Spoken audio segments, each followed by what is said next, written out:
Welcome back to Ferris Sports Update. It's been a busy fall, and with us to catch up on some of the things going on, Bulldog Athletics, Associate Athletic Director John Coles. And John, first of all, welcome to the show. Thanks for having me, Rob. It's been a busy fall, always is here in Ferris State Athletics with football season going on, the other fall sports, and then the overlap into the winter season. Just talk first of all about how the falls went for you. Well, as you say, or said, we've a lot of overlap in the fall. Throughout the year, we host about 100 athletic events on campus, majority of them landing from beginning of September through mid-December. So it's been busy, but fun and very successful. I know your area, you oversee the marketing aspects of it, and certainly a big emphasis goes into football and hockey, but the other sports certainly get their piece as well in terms of marketing the events. Yeah, it's been great for football. I mean, as far as marketing goes, had a lot of themed days and was able to increase attendance, almost double our ticket revenue over the last 3 years. So yeah, it's been very good. A big key piece of the marketing puzzle added this year with the video board at the football stadium at Top Taggart Field. Just talk about how much that's improved the game day experience. Well, not only that piece, but over the last couple of years, our physical plant and a lot of other people have stepped up to sort of improve Top Taggart Field as a facility, and it's a great place to watch a football game now. And of course, the video board, as you mentioned, not only the video portion of that with the instant replays, the graphics, the commercials, that sort of thing, but the sound quality that new board brings gives that atmosphere a whole different feeling, and yeah, it's an exciting place to be on Saturday afternoons. As we watch some of the highlights from the football season here this year, certainly another piece added for maybe some of the fans that aren't at the stadium at home with the television digital media production program and the transition to high definition. Well, that TDMP program has been a godsend, and we're very appreciative of their efforts. They do an outstanding job, and we wouldn't be able to market and brand ourselves like we do without them.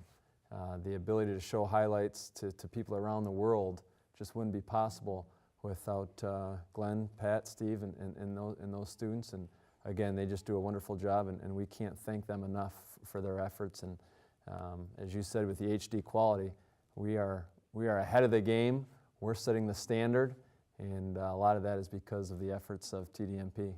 The Bulldogs on the football field finished 8-3 this past year. How much does that success play into the marketing aspect of it and getting the fans to come out to the games? Well, it's a great product. For the price, our price points of tickets, I mean, it's a great value for 3 to 4 hours of entertainment. And you know, with the success that we've had and the continued success that we foresee in the future, we only see our attendance increasing, our game day atmosphere becoming more exciting. The sky's the limit, and I'm already looking forward to next year. One of the drawbacks at times is the weather, and certainly that was a factor for some of the home games this year. But on a positive note, you ended the year with pretty nice conditions against Northern Michigan, and a chance for the fans to come out and watch Jason Vanderland break an NCAA record. Absolutely. I think it rained, or was forecasted to rain, the last 3 games of the season. And besides the marketing aspect of things, I also handle the game management and rely on a lot of volunteers to do things like chain gang. And chain gang, Rob, is measuring the 10 yards and holding the down box. And here we've got guys just volunteering their time, staying out in the rain and cold. And we wouldn't be able to do what we do without volunteers like that. And of course, rain plays a factor. But yeah, a tremendous season all the way around, especially with Jason doing as well as he did. And again, I'm already excited for next year. In addition to Jason, obviously some all-conference players, both in football, volleyball, a number of fall sports. Great to see the student athletes get some of these honors that they're receiving. Well, we've got great student athletes both on the court and in the classroom and in the community, and absolutely, it's great to see. Just saw Brandy Marin, of course, was Libero of the Year, and yeah, that volleyball program you asked about marketing sort of various sports at the beginning here, and those girls, those volleyball players are tremendous role models for young women in our community, young girls, and our youth and our Women in Sports Day that we had, and our Books and Balls Day, in which we bring young girls into our volleyball arena and expose them to our volleyball student athletes is such an asset for this community, and I'm very proud of all those young women, those volleyball players, to carry the torch for female sports and really set a good example. In terms of talking about some of the community events, shifting gears a little bit to Bulldog hockey, and a big event in the month of October, the Pink in the Rink game, first one for the Bulldogs to help raise funds for breast cancer. Yeah, we were able to raise a significant amount of money in one night for the Wheat Lake Center, and proud to do it and excited. And not only did we make a contribution financially, but we affected a lot of people in a positive way that night as well. And to see those breast cancer survivors and their loved ones coming into a lobby area with our team at the end of the night, and thank the players thanking them, the survivors thanking them for their encouragement. It was a great night, and we had a lot of people involved. It couldn't happen without General Mills Yoplait out of Reed City, Simone Denis, one of our current players, Amy Dunleavy.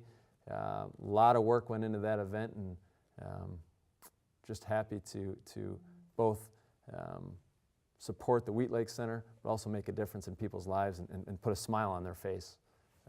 So it was a great night. In terms of giving thanks, another big event in association with a hockey game, the Veterans Appreciation Night, held a couple weeks ago, and a great opportunity for some of the veterans and the hockey players to meet after the game. Yep, that was special for our players to come out of the locker room and thank those vets for all that they've done. Those players know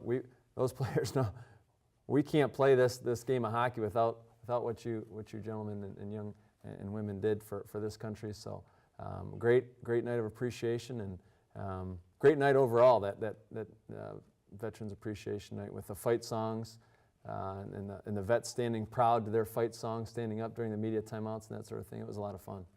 The Bulldogs just wrapping up a 6-game homestand in terms of hockey, a new conference. You've had 3 weekends here in the Western Collegiate Hockey Association.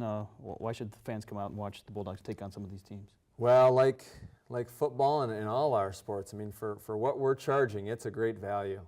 And not only do we have a great product on the ice this year, but it's entertaining too. And I think if we can get people to the rink once, they're going to come back. We're rolling from a win-loss record to the energy, to the total experience, and it's a great year, and I'm looking forward to 2014 here in the spring semester. Next home event for the Bulldog hockey team not until January 10th and 11th, but looking forward to what should be a great second half of the year. Well, we're looking forward to that Michigan Tech series. They're bringing a lot of people into our building, the Huskies are, but I think our students will respond by coming back early. Classes start that Monday. That series is Saturday, Sunday, but the residence halls will be open, the Rock will be open. I think our students will come ready to cheer on the Bulldogs after a long break. Thanks, John, and best of luck to the Bulldogs. Oh, thank you, Ron. We'll be back with more Ferris Sports Update right after this.